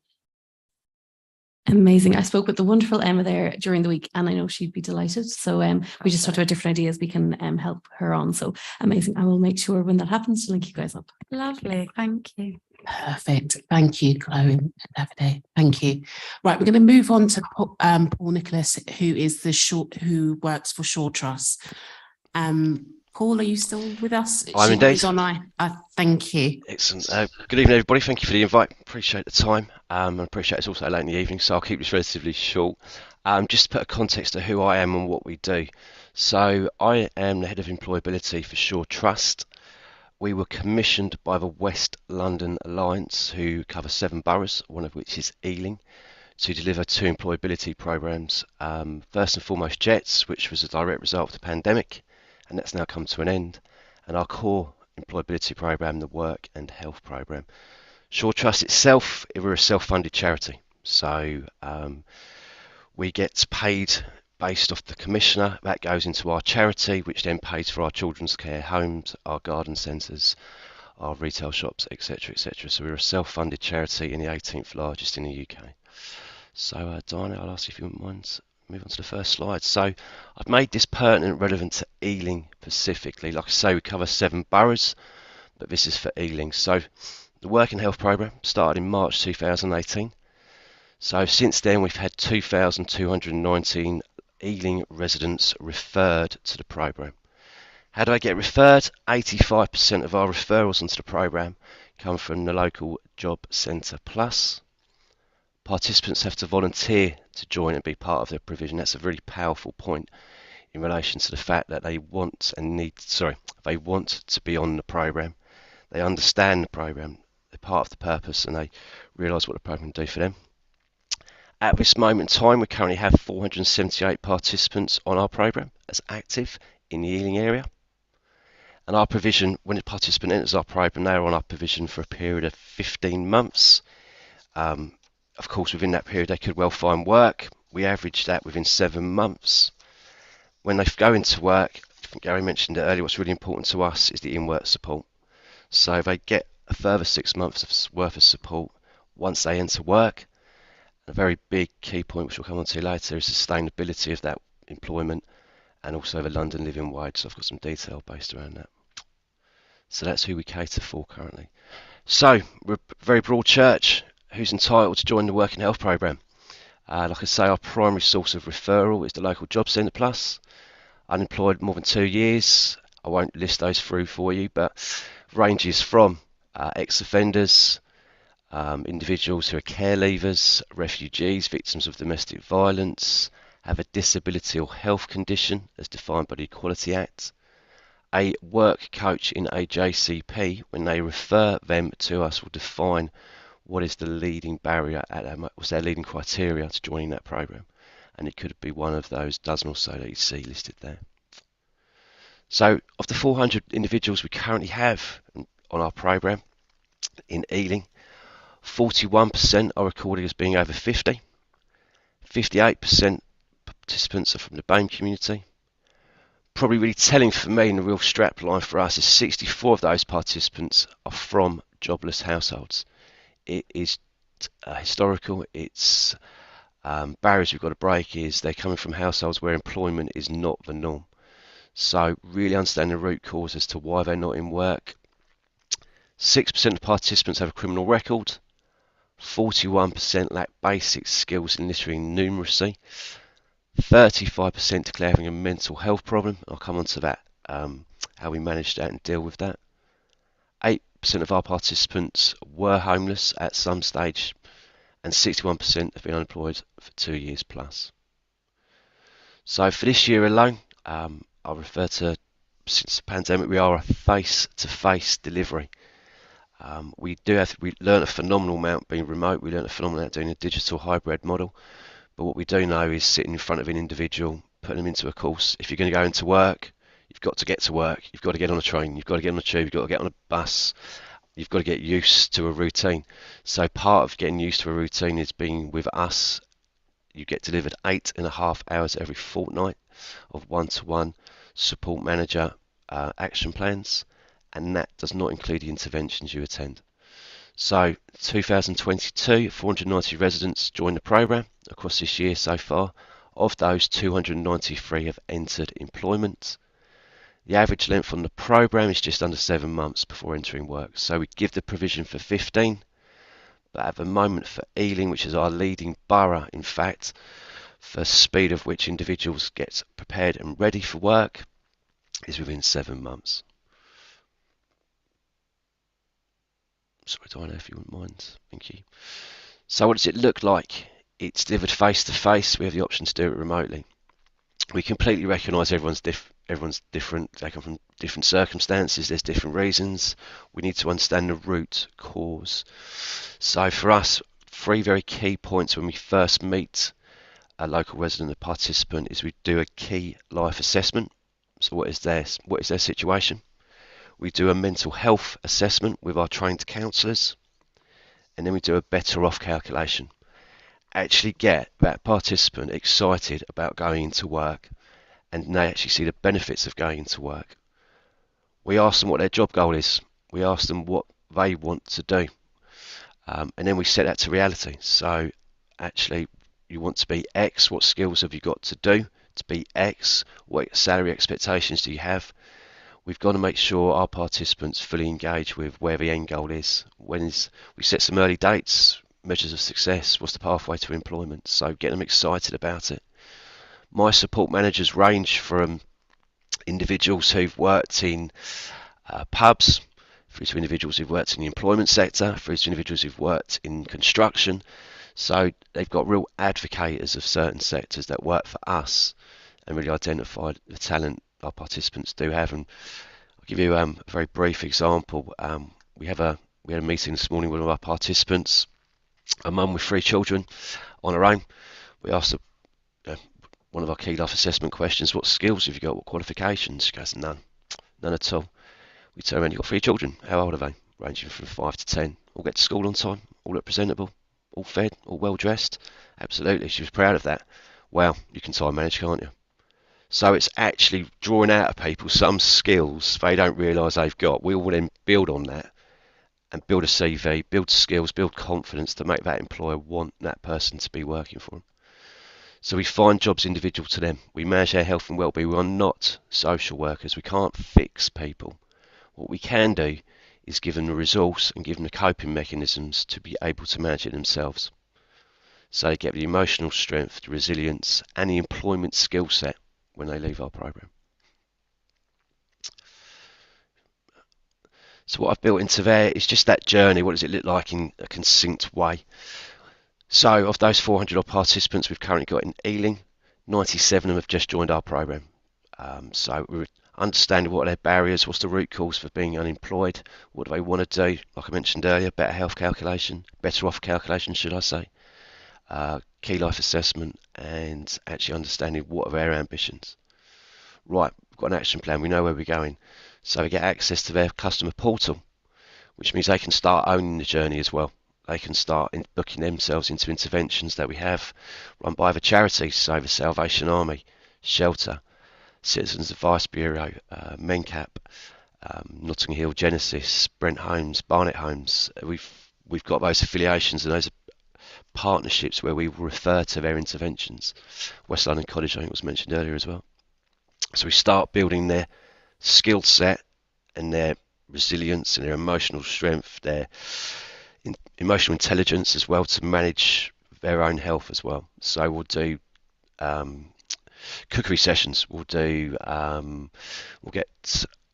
the Ivy have kindly provided us with 3 chefs every month that come in and teach individuals how to shop and how to budget, how to cook fresh food, how it is cheaper, how it looks, how you can store it, how you can freeze it, how it stays good. So really giving that individual the confidence to manage their life the way they want to. And then finally, job ready. So that individual is in a place where actually, great, you've got a passport ready to work, we call it, where you want to work, you've got your job goal. We're going to start submitting you now to our employers. These are employers, we reverse market. We don't, we're almost like a human face of a website, for want of a better word. We will go to our employers through our network and say, we have this group of participants with this skill set. What do you want to do to invite this talent into your workforce? So we actually sell, for want of a better word, our participants and who they are to these employers. To name a few, and some great successes last year. NHS, just last week, we did the Refugee NHS Employment Day, great success, worked exceptionally well. We had, I think, 15 offers in that one particular day. We've got HS2, we've got your local businesses, we've got the local baker who's just taken on 2 of our Ukrainian resettlers for evening shifts. So it's a broad church, not only for our participant type, but also our employer type, because we appreciate everyone has a desire to go into employment of a certain type, so we've got to make sure we cater for that. When they go into work, we're going to support you every 2 weeks. We're going to give you financial assistance. We're going to make sure you get to work on time. We're going to pay for your travel. We're going to make sure you've got the funds to pay for food for your first couple of weeks. If you're not earning, have you got enough food? Have you got a good diet? Have you got your Oyster card topped up? Have you got your work boots? I think the question was mentioned earlier about digital awareness. It's massive, especially when I've got a 40% of my cohort out of 50 plus. So we have the privilege of funding to provide that individual with a laptop, but we'll also provide them the time and the resource to be taught how to use that laptop. It's theirs to keep, it's theirs to do their job searching on, it's theirs to communicate with their family, it's theirs to reach out over Christmas via FaceTime if they're living on their own. So we're very mindful that we've got the resource and the funding and the will and the resource to make sure individuals have the tools to be successful. So since 2019, what have we done in relation to Ealing? 1,009 residents have entered work, of which 68% of those have been full-time, of which 53%, and I will just caveat this, which is the old London living wage of 11.05, not the new London living wage of 11.95, have been at living wage. But also, what about those individuals who don't go into work and exit the programme? Really important that we hand them back to the JCP in a better place that they came to us. So whether that be as simple as they've got a coping mechanism to manage their anxiety, where they've got the means to use a laptop, whether they've got an official accreditation through one of our qualifications, we will then hand that participant back in a three-way conversation to that work coach back in the JCP. We will recommend what provision they go on next. We will recommend what they do to support that participant further, because our duty doesn't just stop them getting to work, it stops at the moment we're confident we've handed that individual back and they're in a better place than when they joined us. Leading employers, we've got schools, we've got dinner ladies, we've got teaching assistants, NHS, especially with we recruited for when there was the pandemic, and in relation to doing the vaccinations and the marshals for that, we recruited for Euro 2000 with the marshals for the football stadiums. Retail, logistics, Amazon is a prime example.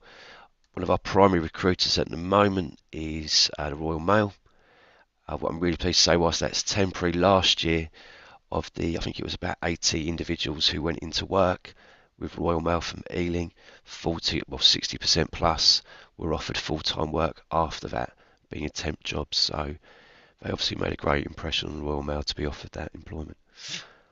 And I think, Diana, unless it's been removed, there was a slide. Yeah, we did have a testimonial, a live video recording of one of our individuals again, which I'll share. I think to the point made earlier, it's easy for me to sit here and tell out numbers, but when you hear it from the person, that's what it really matters. So we'll send that out and share it. And that concludes Short Trust Work and Health for Ealing. Thank you, Paul. Has anyone got a quick question? Councillor Jessel. Thank you, Chair. Oh, that was a really good presentation. My question is just regarding a young person in a gang or at risk of. Can you just briefly describe how you would engage and work with that type of person? Sure. So how they're identified first and foremost is through the probation services. So there'll be what we class as a mapper potentially, or an individual has been highlighted to the probation services all through the JCP. So we're made aware of that right from the start. We operate with, on Ealing, it's now 14 support managers. So each one of those support managers we recruit has a skill set, generic, but also a skill set specific to a cohort. So that individual, for Ealing, she won't mind me saying, she's exceptionally proud of it. Zita Alexander, she's an ex-probation officer, and she was recruited to deal with that particular cohort in our Ealing area. What do? We obviously make sure we've got employers lined up who are willing and wanting to recruit ex-offenders or at risk of going into a gang. That home environment is really important, so that key life assessment is really important. If they exit themselves from that environment, so really understanding actually what's their current situation at home, what are their ambitions for work, who would want to employ them, does that align to their job goal, and then build their action plan based off Zeta or a particular support manager for each area. Having the skill set of knowing what provisions are really important. And I believe the leading, I can send the detail over, the leading barrier they have to employment actually isn't the fact they've either got a criminal record or at risk. It's based off literacy, which is a pretty sad indictment upon a lot of other functions in the world. But yeah, it's actually literacy. So it's getting them onto an English course, it's getting them to the grade C level for English, and getting them confident to write a CV that they own. We can write a CV easy. It's not for us to do that. It's for them to write their CV and be proud of it, so they can promote that CV. So it's very, very specific. We've got the luxury of resource to look after these individuals. Thank you, Paul, for your presentation. Again, we're going to wrap up now, actually, and I just want you to say, you know, this panel is tackling the cost of living crisis, and I just want you to say how impressed I have been, and I'm certainly the panel members all feel, in terms of not only what we're doing in terms of a council to support people that may have barriers into employment, but the external agencies. And the thing that I found really, really heartwarming really is the personalized approach, and the fact that you're giving people a lot of confidence to go out, and especially when you have barriers, it's so difficult. So I just want you to thank everybody for all the support. You're certainly up. We are tackling the cost of living crisis by all the support that you give to all your the residents that need us the most. So thank you so much. I've just made a couple of recommendations. One of the recommendations, obviously, Action West London. If you could share the job data, that would be great. In terms of the work club, if officers could actually consider, you know, Greenford and Hanwell Library for the new work clubs that will be taking place. In terms of the apprenticeship selection and recruitment plan, just more of a robust plan in terms of that, that would be helpful for residents with additional needs. And also, if I'm just thinking in terms of how we could promote the external agencies, perhaps talking to some of the officers in terms of how we can promote that on, you know, maybe on the council website or in terms of the cost of living hub, but somewhere where residents who may need that additional support can find external agencies that are working obviously very closely with Ealing Council. Any other recommendations, panel? Does anyone consider any other recommendations before I close the meeting? Brilliant, thank you. So the next meeting will be on the 18th. Just mention about the work program. Oh, so yeah, the work program, sorry, my bad, it's late. The work program, so we've got the work program. So the next one will meeting will be on the 18th of April. Currently the work what we will be considering will be about money lending. Has anyone else got any suggestions? If you haven't got any suggestions, just email me. It's quite late, and I'm sure everyone wants to go home at this point, so you can email me about that. As I said, the next meeting will be on the 18th of April. So in terms of the meeting, that's the end of the meeting, really. Everyone, I hope everyone has a brilliant end of the year, and we'll see you in April. Thank you. Take care. Bye. Thanks.